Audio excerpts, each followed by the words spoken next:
Est-ce que nous avons vu qu'il y a beaucoup de gens qui ont levé les candidats qui ont levé les doigts. Est-ce qu'on peut établir le principe, nous ne sommes pas les CESAC, est-ce qu'on peut aller par exemple 3 minutes ou 5? Je vais vous poser des questions liées à la CENI, je ne vais pas aller ailleurs. Merci. Mais je vais commencer par dire, Père, pardonne M. Kadima et les membres de la CENI pour leur volonté de mener un processus électoral opaque.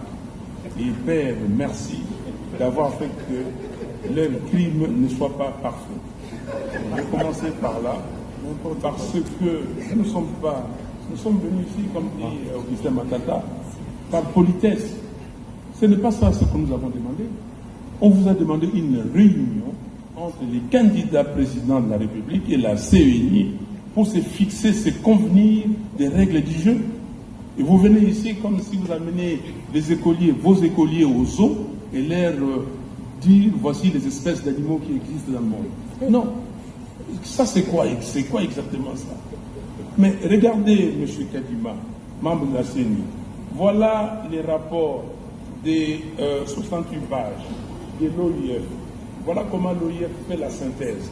En 3 lignes, on dit ceci: un fichier électoral inclusif, c'est le fichier de 2018, exhaustif et actualisé, mais perfectible, et donc nécessitant des améliorations ayant fait l'objet des recommandations à court et moyen terme en vue notamment de son affichage provisoire pour permettre d'aboutir à des listes électorales définitives conformément à la loi.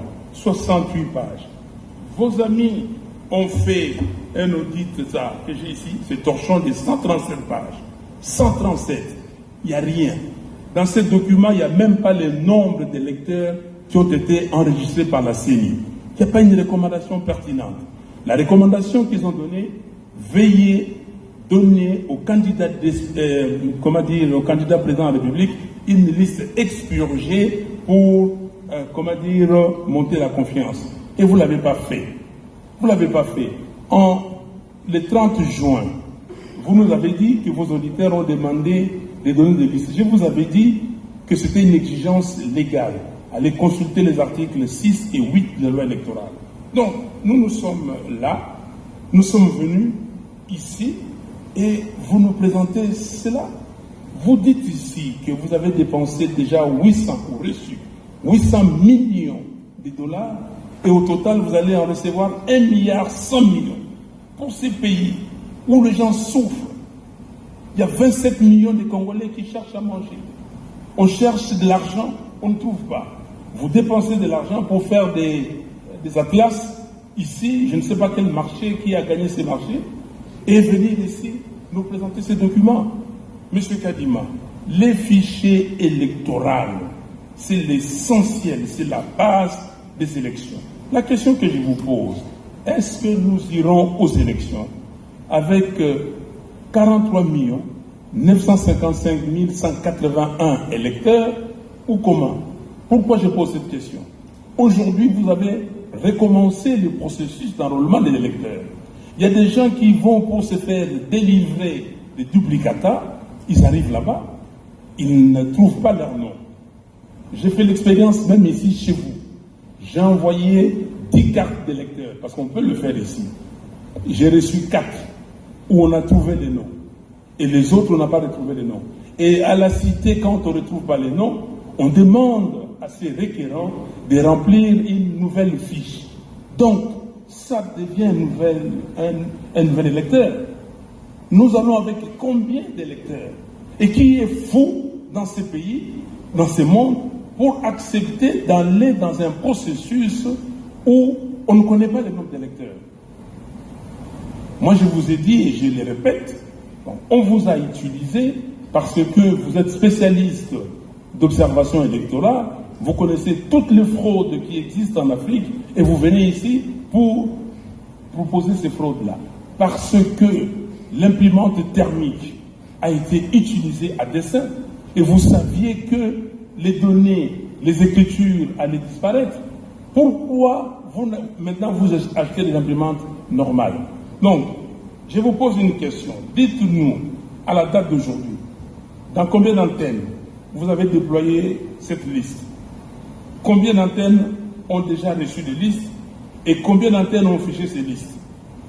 Et dites-nous pourquoi vous avez violé intentionnellement, délibérément, les articles 6 et 8 de la loi électorale. Franck Diongo vous a cité ces articles, je ne reviens pas. Pourquoi vous les avez violés? Ici, c'est une violation flagrante.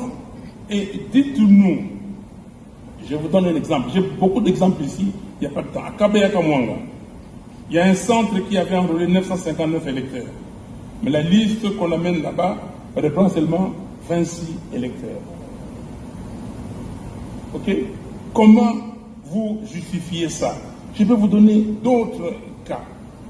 Et vous venez de le dire que nous avons organisé l'enrôlement pour ne pas exclure les électeurs. Si l'épopée des cartes nous montre que c'était fait intentionnellement, et maintenant dites-nous, dans combien de temps vos requérants ou les requérants, ceux qui veulent des duplicata, vont avoir leurs duplicata? 1. 2. Quand est-ce que maintenant vous allez publier la liste définitive? Votre présentateur tout à l'heure a dit ce qui nous intéresse, c'est qu'un jour avant, on publie. Non, ce qui nous intéresse, c'est le respect scrupuleux de la loi. Déjà, vous avez violé la loi portant identification et enrôlement des électeurs dans son article 39. Parce que l'article 39 disait que vous devriez publier des listes provisoires après enrôlement d'électeurs. Vous ne l'avez pas fait. Donc, nous sommes ici. On est traînés comme ça, comme des moutons de panurge, et nous devons aller n'importe où. Donc, ce que nous voulons, M. Kadima, vous ne pouvez pas vous tirer en bon compte comme ça avec l'argent de l'État. Vous ne pouvez pas. 1,1 milliard, c'est énorme. Nous voulons, ici, ces listes-là doivent être auditées.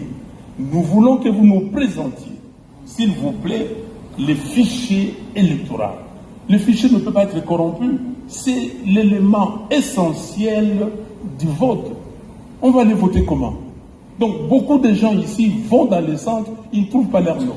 Et quand est-ce que maintenant, dans moins de 40 jours, nous allons avoir ces listes? Donc, j'ai dit, s'il vous plaît, vous-même, vous l'avez dit, ce n'était pas pour exclure les électeurs, mais vous avez exclu les électeurs. Ici à Kinshasa, vous avez des écoles, même adresse, mais les noms différents. Vous avez des fois adresses, écoles différentes.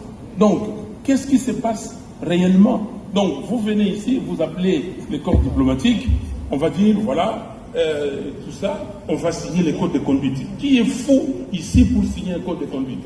Vous, quel code de conduite vous signez? Nous allons nous mettre avec vous, Monsieur Kadima. Monsieur Fabuleux, oui. Vous exagérez un peu. Je n'exagère pas, s'il non, vous plaît. Écoutez-moi. Je n'exagère pas. Vous êtes en train de donner des déclarations générales sans pouvoir être spécifique. Nous ne pouvons pas. Vous parlez en général comme si vous faisiez un discours politique. Il faut nous donner des éléments concrets. Est-ce que vous êtes sérieux? Nous avons publié la liste justement provisoire pour que les gens viennent nous montrer les défaillances. Mais vous, comme vous êtes dans un élan politique, vous êtes en train de citer des choses sans donner des détails. Non, mais je vous donne des détails, M. Kadima. Moi, je vous donne des détails, s'il vous plaît. Vous exagérez. Je n'exagère pas, je vous donne des détails. Je vous ai dit, est-ce que l'audit que j'ai montré ici, c'est pas le détail? Votre discours là ne tient pas. Non.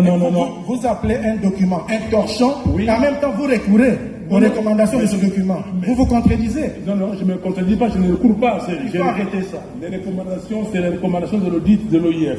Et je vous ai dit que dans votre document, il n'y a aucune recommandation pertinente. Donc, s'il vous plaît, nous devons nous mettre d'accord. Vous utilisez l'argent de l'État et je vous ai donné des données précises, des éléments précis. Il faut que vous répondiez précisément. Merci. Merci.